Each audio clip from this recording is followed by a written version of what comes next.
How often should you do plyometrics?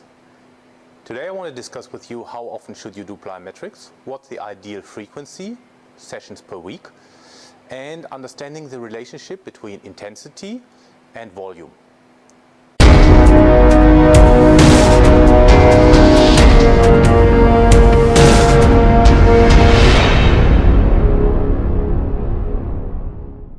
So how often should you do plyometrics? The ideal frequency, training sessions per week, depends very much on how intense you train.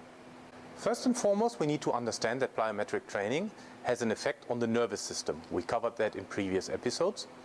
And we know that if something has an effect on the nervous system, we need longer time to recover. So we're talking here about a recovery of 70 to 96 hours, depending on the intensity. Which brings us to the next point.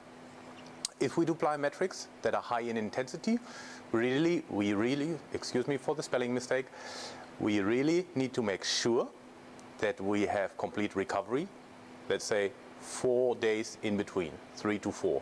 So that would dictate that we do 2 sessions a week with 3 days recovery in between.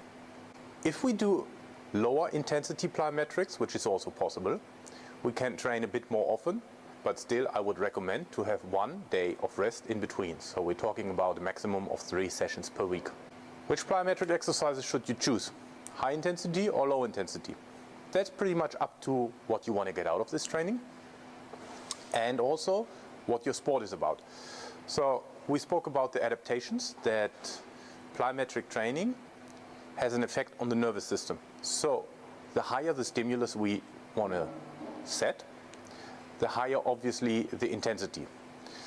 So don't mistake me, I'm not saying the highest intensity possible, the highest intensity that could be mastered in a safe way with the right amount of repetitions for that kind of intensity. The second question is, what is your sport about?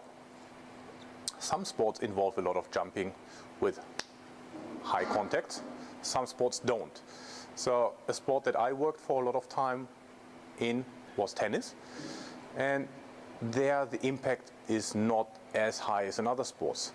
So we could say that we should keep the intensity of the plyometrics fairly low, so making sure that we are kind of doing all exercises close to the ground and focusing on the short contact rather than having high intensity exercises. So to recap, what's the ideal frequency? It depends very much on what you want. If you're working mainly with high intensity plyometrics, make sure you have enough rest in between, 3 to 4 days. If you're working with lower intensity plyometrics, you can have more sessions a week, but make sure you have 1 day of rest in between. As we spoke in previous episodes, it's also important to understand the higher the intensity, the lower the amount of repetitions we do per set and per workout. I hope you found that information useful, and stay tuned, we'll have more videos coming soon.